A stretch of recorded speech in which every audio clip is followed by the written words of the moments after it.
యోబు గ్రంథము బైబిల్ గ్రంథములో మొట్టమొదటి వ్రాసినటువంటి గ్రంథముగా ఈ థియాలజియన్స్ లేదంటే బైబిల్ శాస్త్ర పండితులు తెలియజేస్తారు. అంతేకాదు ఈ యొక్క యోబు గ్రంథములో చాలా విషయాలను మరి పొందుపరుచుకుని ఉన్నారు. యోబు గ్రంథములో ఉన్నటువంటి విషయాలను మనము ధ్యానం చేస్తే చాలా చాలా విలువైనటువంటి విషయాలు దొరుకుతాయి. అయితే ఈ రోజున యోబు భక్తుడి యొక్క జీవితాన్ని మనము ధ్యానిద్దాం. యోబు అంటే ఏంటండి? అసలు యోబు అనగానే అందరికి గుర్తొచ్చేది ఏంటి? కష్టాలు గుర్తొస్తాయి కదా. అయితే చూడండి, ఇతని గురించి రాయబడినటువంటి మాటలు, ఒక మనుష్యుడు ఉన్నాడు, అతడు మొట్టమొదటి పాయింట్ ఏంటండి? యథార్థ వర్తనుడు. యథార్థత వర్తనుడు అంటే అర్థం ఏంటి? యథార్థతను అతని జీవితంలో ముఖ్యముగా పెట్టుకొని బ్రతికినటువంటి వాడు. తర్వాత ఏంటి? న్యాయవంతుడు, న్యాయాన్ని ప్రేమించే దేవుడు. ఇవన్నీ కూడా యథార్థవర్తనుడు, న్యాయవంతుడు, మరి దేవుని యందు భయభక్తులు కలిగినటువంటి వాడు, మరియు చెడుతనమును విసర్జించినవాడు. అయితే ఇవన్నీ కూడా మరి యోబులో మనం చూస్తూ ఉన్నాం. అతని గురించి వ్రాయబడిన మరి ఒక మాట, అతనికి 7 కుమారులు 3 కుమార్తెలు. ఎంతమంది అండి? మొత్తం కలిపి 10 మంది ఉన్నారు. మరి అతను కలిగినటువంటి 7,000 గొర్రెలు, 3,000 ఒంటెలు, 500 జతల ఎడ్లు, ఇవన్నీ కూడా ఆయన కలిగినవన్నీ కూడా రాశారు. అయితే ఆ కాలంలో మనుష్యులకు ఆస్తి అంటే ఎక్కువగా గుర్రాలు, గాడిదలు, గొర్రెలు, మరి ఇవే మరి చెప్పినట్లుగా మనం చూస్తాం. చాలా చోట్ల కూడా అది రాయబడి ఉంటుంది. ఎన్ని వేలుంటే అంత గొప్పవాడని అర్థం, లేదంటే ధనవంతుడు అని చెప్పుకోవచ్చు. తూర్పు దిక్కున జనులందరిలో అతడే గొప్పవాడుగా ఉండేను. తూర్పు దిక్కున అంటే సౌదీ అరేబియా మరియు జోర్డాన్, ఊజు దేశాన్ని ఇప్పుడు మనం కంపేర్ చేసుకుంటే ఆ పరిసర ప్రాంతాల్లో ఈ యోబు నివసించినట్లుగా మనం అర్థం చేసుకునవచ్చు. అయితే అతని కుమారులందరూ కూడా, మరి కుమార్తెలందరూ కూడా ఇక్కడ మనం గమనించవలసింది ఏంటంటే, వీరు ఎక్కువగా పార్టీలు చేసుకునేటువంటి వారుగా కనపడుతున్నారు. వీరు కూడా ఈ యొక్క సెలబ్రేషన్స్లో ఉంటూ ఎక్కడైనా దేవుణ్ణి ఒకవేళ దూషించారేమో, సరిగ్గా భక్తి చేయలేదేమో, సరిగ్గా దేవుని నామాన్ని మహిమపరచలేదేమో, ప్రార్థనలు చేసుకోలేదేమో, సమయం అంతా కూడా దీనిలోనే గడిపేస్తున్నారని వాళ్ళందరినీ కూడా పిలవనంపించి అరుణోదయమున లేచి వారితో ఒక్కొక్కరి నిమిత్తము దహన బలి అర్పించుచు వచ్చాను. ఒక్కొక్కరి నిమిత్తం. దహన బలి అంటే అర్థం ఏంటి? పాపానికి పరిష్కారముగా మరి గొర్రెలను కానీ లేదంటే ఏదైనా వాళ్ళకి తోచింది తీసుకుని వచ్చి ఆ జంతువు యొక్క చేతుల మీద, వారి చేతులుంచి ఆ పేరును చెప్పి, ఎవరి పేరైతే పెట్టాలనుకుంటున్నారో ఆ పేరును చెప్పి ఆ యొక్క తల మీద 2 చేతులను పెట్టి దానిని దహన బలిగా అర్పించడం. అంటే అర్థం ఏంటంటే పూర్తిగా ఆ యొక్క జంతువుని కాల్చివేయడం, దహన బలి. అలా చేస్తూ వచ్చాడు అనమాట, ఒక్కొక్కరి నిమిత్తం. అంటే ఎంత భక్తి చేస్తున్నాడు, ఎంత కాన్షియస్తో తన కుటుంబం ఉండాలని కోరుకున్నాడో చూడండి. ఓర్వలేని తనం అనేటువంటిది సాతాను యొక్క లక్షణం. ఇక్కడ కూడా యోబు కుటుంబాన్ని చూసి, అమ్మో ఒకవేళ వాళ్ళ పిల్లలు ఎక్కడైనా ఎప్పుడైనా మాట్లాడితే వాళ్ళ సంబంధించి దహన బలి అర్పిస్తూ వాళ్ళ తరపున క్షమాపణ ప్రార్థన చేసేస్తున్నాడు. బోళ్ళన్ని వేల కొలిది జంతువులు ఉన్నాయి, చాలా సస్యశ్యామలంగా ఉంది యోబు యొక్క జీవితం. వెళ్ళి వాళ్ళకి మంట రగిలిచ్చేసేయాలని ఓర్వలేక వచ్చింది. దేవదూతలతో కలిసి వచ్చిందంటండి. రావడమే కాదు, దేవాది దేవుడు శక్తిమంతుడు ఆ యొక్క సముద్రపు అడుగు భాగం కనపడుతుంది అంటండి. ఊపిరి గట్టిగా విడిస్తే ఒక వాక్యం ఎక్కడో రాయబడి ఉన్నది, సముద్రపు అడుగు భాగం కనపడుతుందంట. అంత శక్తిమంతుడైన దేవుని ముందుకు వెళ్ళి దేవునితో మాట్లాడేటువంటి సాహసం చేసింది. దేవుడు అపవాదితో మాట్లాడుతున్నాడు. ఎవరి గురించి మాట్లాడుతున్నాడు? యోబు గురించి మాట్లాడుతున్నాడు. యోబు గురించి తండ్రి అయినటువంటి దేవుడు, సర్వశక్తిమంతుడు, సృష్టికర్త అయిన దేవుడు యోబు గురించి సాక్ష్యం ఇస్తున్నాడండి. ఎంత అద్భుతం అండి! నా సేవకుడిని చూసావా అంటే దేవుడు ఇక్కడ గర్వపడుతున్నాడు. తన కుమారుడైనటువంటి యోబు నిమిత్తము గర్వపడుతున్నాడు. మనందరి విషయాలలో కూడా మరి దేవుడు మనలను చూచి గర్వపడే విధముగా మన జీవితం ఉండాలి. ఇక్కడ దేవుడు గర్వపడుతూ, నా యొక్క సేవకుడిని చూసావా అని చూపిస్తున్నాడు. చూపించి దేవుడు మాట్లాడుతూ ఆ యొక్క యోబు గురించి సాక్ష్యం ఇస్తున్నాడు. యథార్థవర్తనుడు, దేవుని యందు భయభక్తులు కలిగినటువంటి వాడు, న్యాయవంతుడు, మళ్ళా చెడుతనమును విసర్జించిన వాడు. అక్కడ పైన ఏమి రాయబడిందో అదే మాటలు దేవుడు చెప్తూ ఉన్నాడు యోబు గురించి. 5 భయంకరమైనటువంటి న్యూక్లియర్ బాంబులను ఈ యోబు జీవితంలో వేశాడు అపవాది. మొట్టమొదట ఏం జరిగింది? అతనికి ఉన్నటువంటి గాడిదల మీద అటాక్ అయింది. గాడిదలను మేస్తున్నటువంటి పనివాడు మాత్రమే తప్పించుకొని వచ్చాడు. ఆ తర్వాత ఏమైంది? గొర్రెలను, దాని మీద అటాక్ జరిగింది. ఆ గొర్రెలను కాస్తున్నటువంటి పనివాడు మాత్రమే. నేను అనుకుంటాను ఈ సాతానుడు ఈ గొర్రెలను కాసేవాడిని, మరి ఒంటెలను కాసేవాడిని, మరి గాడిదలను కాసేటువంటి వాడి యొక్క పనివారిని మాత్రమే ఎందుకు ఉంచి ఉంటాడండి? మరి వచ్చి ఒకదానికొకటి ఇంజక్షన్లు ఇవ్వాలి ఇక్కడ యోబుకి, ఇవ్వాలి కదండి. అందుకని వాళ్ళని ఉంచాడు కదా. ఆ పనివాడు మాత్రమే ఉన్నాడు, మిగతా వాళ్ళందరూ కూడా వెళ్ళిపోయినాయి. అన్నీ కూడా ఉన్నాయన్నీ కూడా 4 వెళ్ళిపోవడమే కాకుండా మళ్ళీ యథావిధిగా, ఇందాక నేను చెప్పాను కదా పార్టీ అని, మళ్ళీ పార్టీలు చేసుకుంటున్నారు కొడుకులను కూతుర్లు. చేసుకుంటుంటే ఆ ఇంటిలో 4 మూలల స్తంభాలట కూలిపోయి అందరూ చచ్చిపోయారు ఒకేసారి. యోబు యొక్క పెద్దన్నయ్య వాళ్ళ ఇంట్లో ఉన్నారు. సాతాను చూసారండి ఎంత శక్తి ఉన్నదో. చాలా జాగ్రత్తగా ఉండాలి దేవుని బిడ్డలారా. మరింతగా ఉంటుంది, ఇప్పుడు విజృంభించేస్తుంది, చెలరేగిపోతుంది. ఎవరిని మృంగుదునా అని జాగ్రత్త. కూరల్లో మీరు పడవద్దు దయచేసి. లోకం కొట్టుకుపోతున్నట్టు కొట్టుకుపోవద్దు. ఇంకా నేను చిచ్చి నా జీవితం మారాలి అనేటి ఒక నిర్ణయాన్ని మనం రావాలి. ఎక్కువ ప్రార్థనలో ఉండాలి, ఎక్కువగా వాక్యాలు చదవాలి. అన్నీ జరిగిపోయినాయి. జరిగిపోయిన తర్వాత ఇంకేం జరిగిందండి? అప్పుడు యోబు లేచి తన పై వస్త్రమును చింపుకొని తల వెంట్రుకలు గొరిగించుకొని నేల మీద సాష్టాంగపడి నమస్కారం చేసి ఇట్లనెను, నేను నా తల్లి గర్భంలో నుండి దిగంబరునై వచ్చి తిని దిగంబరునై అక్కడికి తిరిగి వెళ్ళిదను. యెహోవా ఇచ్చెను, యెహోవా తీసుకొని పోయెను, యెహోవా నామమునకు స్తుతి కలుగును గాక. అనగలరండి ఈ మాట? మరి భక్తి అంటే అదే, మరి అనాలి. యెహోవా ఇచ్చాడు. మా ఇంట్లో ఇదివరకు అద్దెకుండేటువంటి ఆమె ఒక మాట అనేది ఏమంటే, అమ్మ ఇప్పుడు 4 చీరలుంటే ఎవరు ఆగట్లే అంటే గర్వం. ఇంతకీ చెప్పొచ్చేది ఏంటంటే గర్వం. అసలు మనుషులకు గర్వం ఎందుకండి? ఎందుకు అసలు గర్వం? ఇప్పుడు ఒకసారి మీరు చాలా తగ్గించుకుంటారండి అసలు అది ఇది అని అంటే నేను అంటాను, నా వలన ఏదన్నా వచ్చింది, నా వలన ఏదన్నా జరిగింది అని అంటే నేను గర్వపడాలి. నా ప్రభు ఇచ్చిన భిక్షతోనే నేను బ్రతుకుతున్నానంటే నాకెందుకు గర్వం అని నేను అన్నాను. మనందరం కూడా అలా విధంగా ఉండాలి దేవుని బిడ్డలారా. ఏదైనా ప్రభు ఎద్దరు.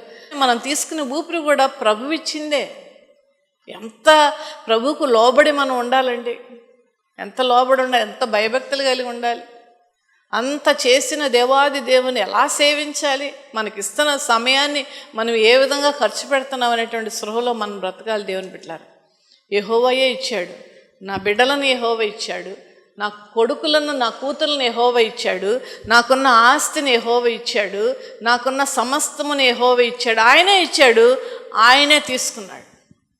ఇక్కడ సాతాను చేస్తే ఆయన తీసుకున్నాడని ఎలా అంటున్నాడు యోబు? సాతాను చేసే పని దేవుడు అనుమతించాడు. ఎగ్జాక్ట్లీ నాయన, గాడ్ బ్లెస్ యూ.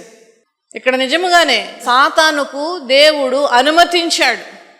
అనుమతించినప్పుడు అన్నీ కూడా పోగొట్టుకున్నాడు. పోగొట్టుకున్న తర్వాత ఇతనికి ఏమొచ్చిందండి? చర్మ వ్యాధి కూడా వచ్చింది. ఎంత భయంకరమైన చర్మ వ్యాధి అంటే చిల్ల పెంకులతో గీరుకునేటువంటి భయంకరమైనటువంటి చర్మ వ్యాధితో మరి శరీరం అంతా కూడా నిండిపోయి ఉన్నది.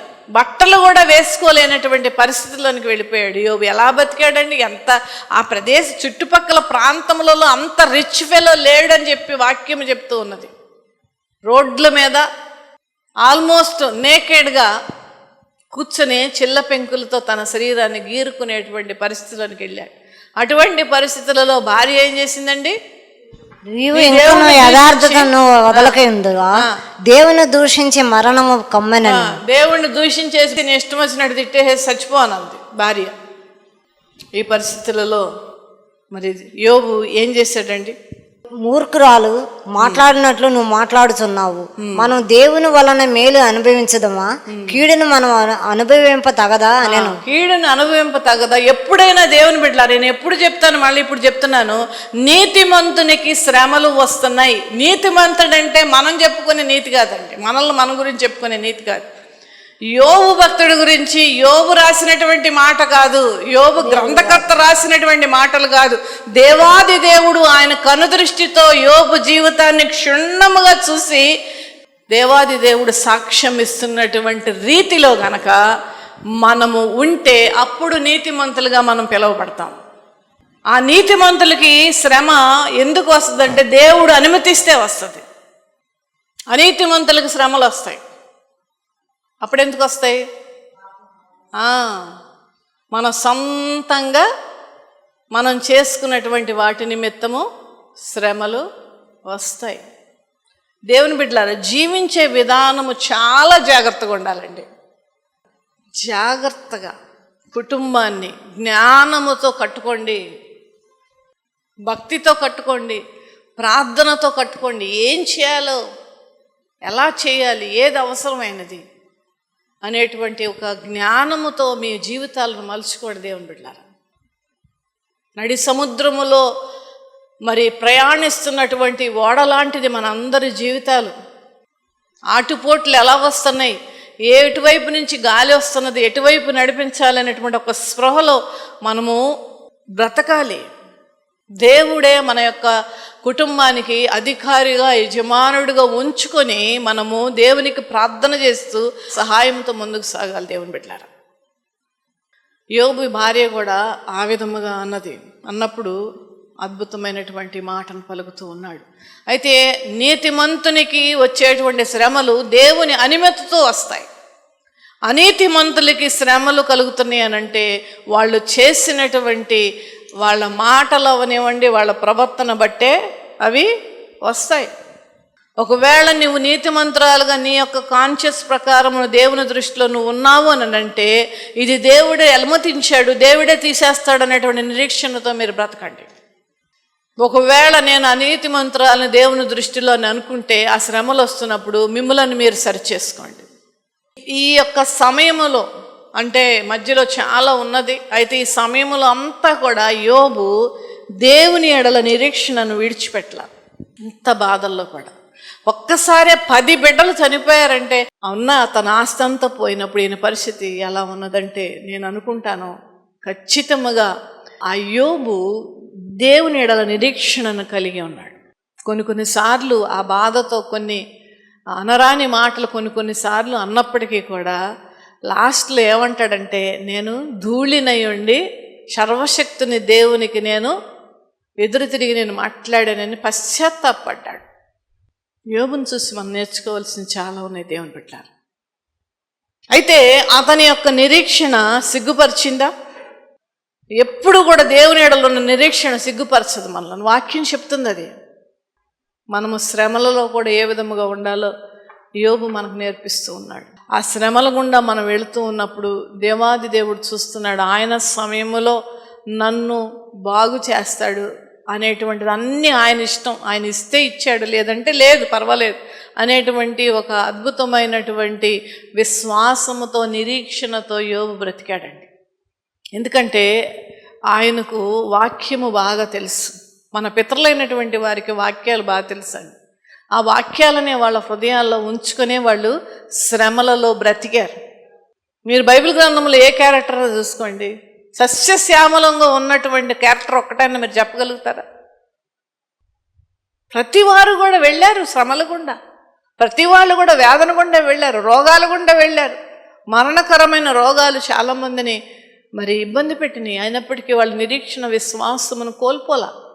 అందుకనే ఏ వాక్యాల మీద ఆధారపడి ఉండారంటారంటే ఒకసారి చూద్దాం. కీర్తన గ్రంథం 71వ అధ్యాయం 20వ వచనం. అనేకమైన కఠిన బాధలను మాకు కలగజేసిన వాడా, నీవు మమ్మలను మరలా బ్రతికించదవు. మనం ఏంటంటే చాలాసార్లు తప్పులు చేసేసి అంతా దేవుడి మీద తోస్తూ ఉంటాం. చాలా తప్పండి ఇది. ఈ యొక్క వాక్య మీద ఆధారపడి యోబు ఖచ్చితంగా నిలబడి ఉంటాడు. అనేక కఠిన బాధలు కలగజేసిన వాడా, ఇది నీతిమంతుడు అంటే యోబు అంతటి నీతిమంతుడు పలికేటువంటి మాట. అనేక కఠినమైన బాధలను కలగజేసిన వాడా, నీవు మరలా మమ్ములను బ్రతికించదు. హల్లెలూయా. ఇంకొక వాక్యాన్ని కూడా ఒక్కసారి చూద్దాం. కీర్తనల గ్రంథం 80వ అధ్యాయము 14 వచ్చిన. సైన్యములకు అధిపతియగు దేవా, ఆకాశముల నుండి మరలా చూడుము, ఈ ద్రాక్షావళిని దృష్టించుము. నీ కుడి చెయ్యి నాటిన మొక్కను కాయము. నీ కుడి చెయ్యి నాటిన మొక్కను ఎంత అద్భుతంగా మాట్లాడుతున్నాడండి. ఎంత బాగుంది ఈ మాట. మనం ఒక చెట్టును నాటి దాన్ని ఎంతగా ప్రేమగా చూసుకుంటామండి. చెట్ల మీదే మనకు అంత ప్రేమ ఉంటే, నన్ను నాటిన వాడు నా దేవుడు అనేటువంటి ఒక స్పృహతో మనం జీవించాలి. దేవుని బిడ్డలారా, నీవు నాటిన మొక్కను కాయుము. సాతాను విజృంభించేస్తుంది ప్రభువా, సాతాను చెలరేగిపోతుంది ప్రభువా, నువ్వు కాయ్యా, నువ్వు నాటిన మొక్కను. నీ కొరకు నీవు ఏర్పరచుకున్న కొమ్మను కాయము. అది అగ్ని చేత కాల్చబడి ఉన్నది, నరకబడి ఉన్నది. నీ కోప దృష్టి వలన జనులు నశించుచున్నారు. నీ కుడి చేతి మనుషునికి తోడుగాను, నీ కొరకై నువ్వు ఏర్పరచుకున్న నరునికి తోడుగాను నీ బాహుబలమునుగాక. ఈ నరులు అయినటువంటి మేమందరము కూడా నీ బిడలమే అయ్యా, నీ చేత్తో నాటిన మొక్కలమయ్యా. ఈ రోజున ఆ మొక్కలు కొమ్మలు నరకబడి ఉన్నాయి, అగ్నితో కాల్చివేయబడుచు ఉన్నాయి. మరలా ఒక్కసారి దృష్టించయ్యా ఈ మొక్క మీద. ఎంత అద్భుతమైన ప్రార్థన అండి. ఈ ప్రార్థన యోబు ఖచ్చితంగా చేసి ఉంటాడు. మరలా అనండి మీరు అందరూ మాట. మరలా మనమందరము కూడా ఏదన్నా పోగొట్టుకున్నా దేవుడు మరలా అనుగ్రహించేటువంటి దేవుడు. God always gives a second chance. Hallelujah. మరలా రెండవ అవకాశం దేవుడు ఇస్తాడు. హల్లెలూయా. నువ్వు పోగొట్టుకున్నటువంటివన్నీ ఈరోజు నా బాధపడుతున్నావు దాని గురించి. యోబు వలె నువ్వు నిరీక్షణ, యోబు వలె ఆయన యందు విశ్వాసము. అయ్యా ప్రార్థన చేస్తూ, అయ్యా నీ చేతితో నాటిన, నీ కుడి చేతితో నాటిన నీ మొక్కను నువ్వు కాయ్యా. నరకబడినటువంటి ఆ కొమ్మలను మరలా మొలకెత్తనియ్యా, కాల్చబడినటువంటి ఆ మొక్కలను మరలా చిగురింప చేయమయ్యా. నీ బాహుబలం మాకు తోడుండునుగాక. హల్లెలూయా అని ప్రార్థన చేసి ఉంటాడు యోబు. జకర్యా 9వ అధ్యాయము 12వ వచనం.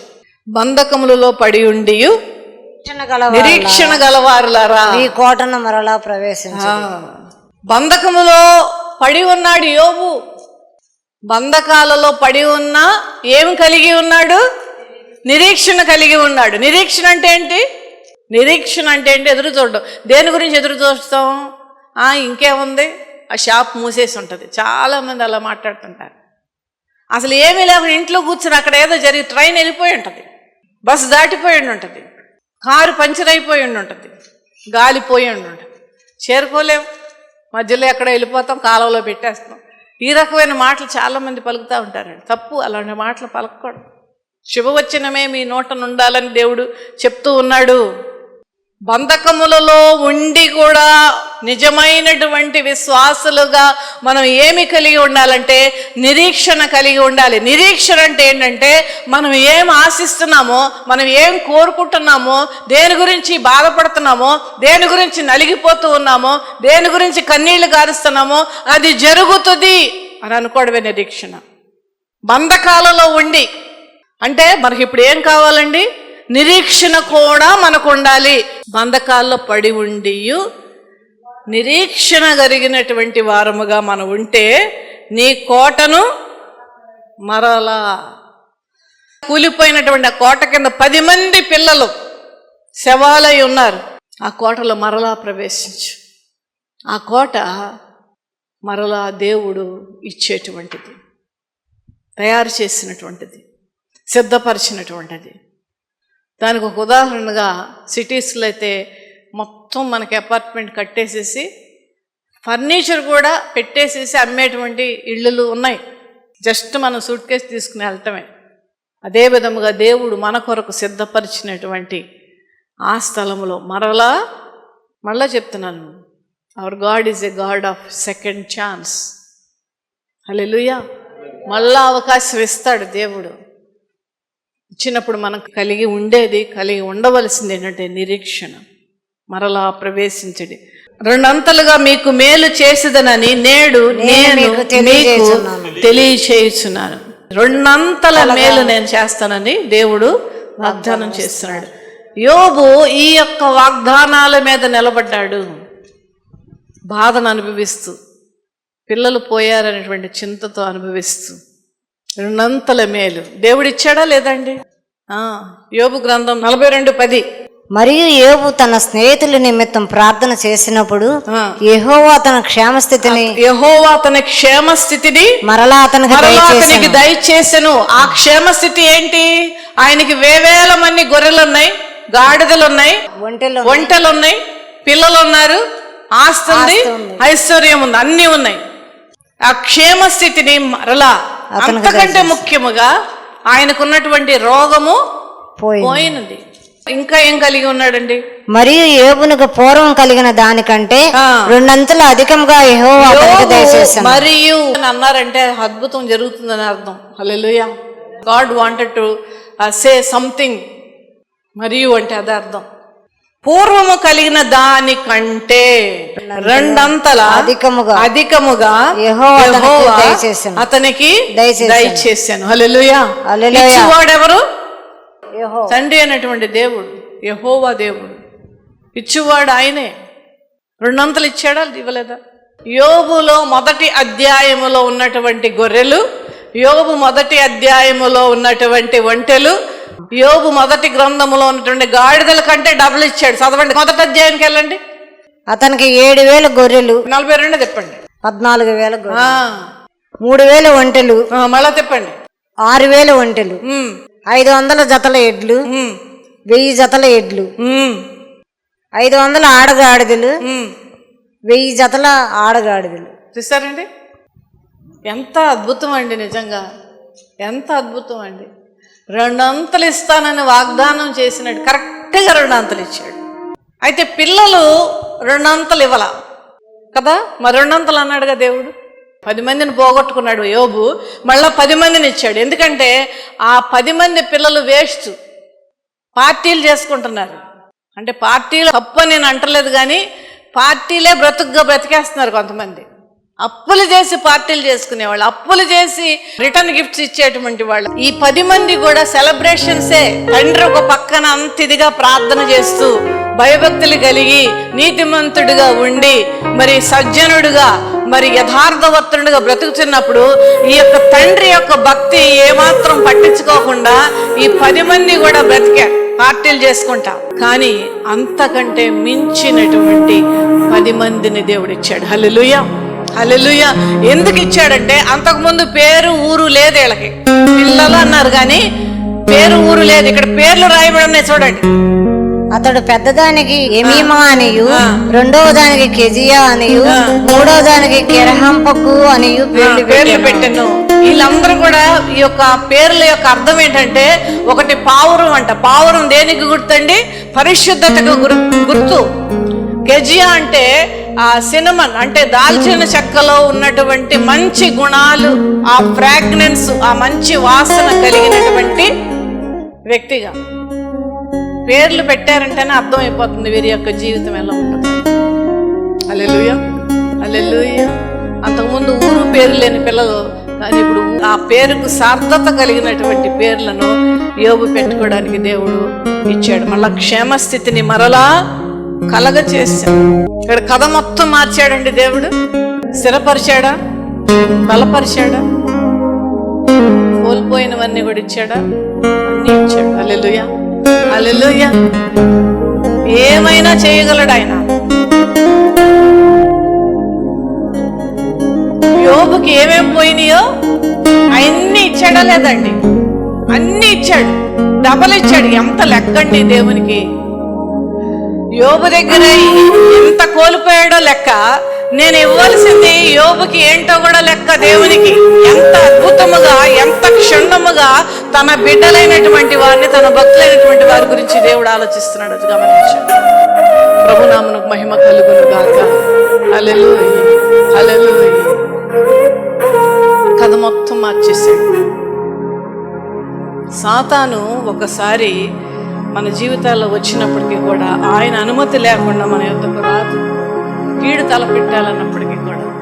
కనుక దేవుని బిడ్డలారా, మనం ఒకటే నేర్చుకోవాలి దీంట్లో. ఇదేమనగా యోబు వలె భయభక్తులు కలిగి ఉండాలి. శ్రమలు వచ్చినప్పటికీ కూడా సహించాలి, నిరీక్షణ కలిగి ప్రార్థన చేయాలి. అప్పుడు దేవుడు మన జీవితాలను రెండంతల మేలును దయచేసేటువంటి దేవుడు. అటువంటి కృప దేవుడు మనందరికీ అనుగ్రహించును గాక.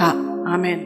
స్థిరపరచువాడవు, బలపరచువాడవు, పడిపోయిన చోటే నిలబెట్టువాడవు, ఘనపరచువాడవు, హెచ్చించువాడవు, మా పక్షము నిలిచి జయమిచ్చువాడవు.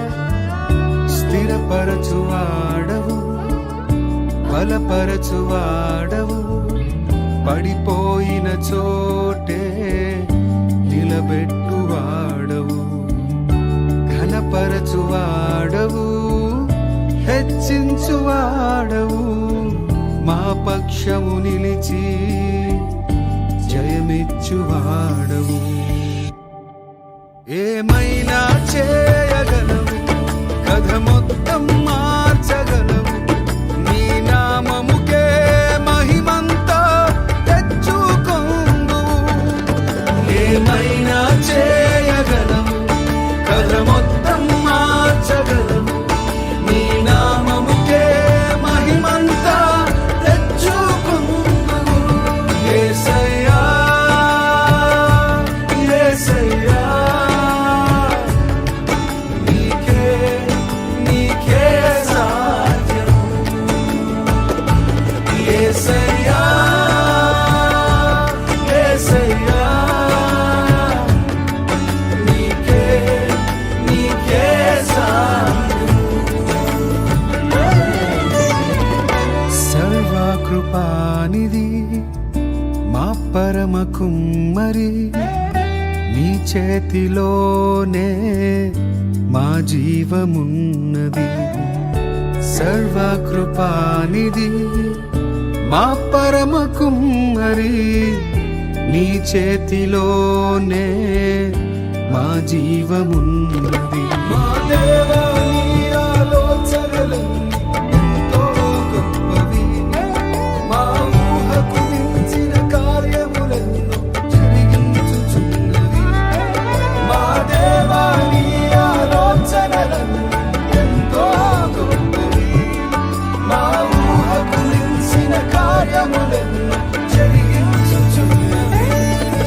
ఏమైనా చేయగలవు, కథ మొత్తం మార్చగలవు, నీ నామముకే మహిమంతా తెచ్చుకొందు. ఏమైనా చేయగలవు, కథ మొత్తం మార్చగలవు, నీ నామముకే మహిమంతా తెచ్చుకొందు. యేసయ్యా, యేసయ్యా, నీకే నీకే సాధ్యము. యేసయ్యా, యేసయ్యా, నీకే నీకే సాధ్యము. నీ ఆజ్ఞ లేనిదే ఏదైనా జరుగునా, నీ కంచె దాటగా శత్రువుకు సాధ్యమా. నీ ఆజ్ఞ లేనిదే ఏదైనా జరుగునా, నీ కంచె దాటగా శత్రువుకు సాధ్యమా. మా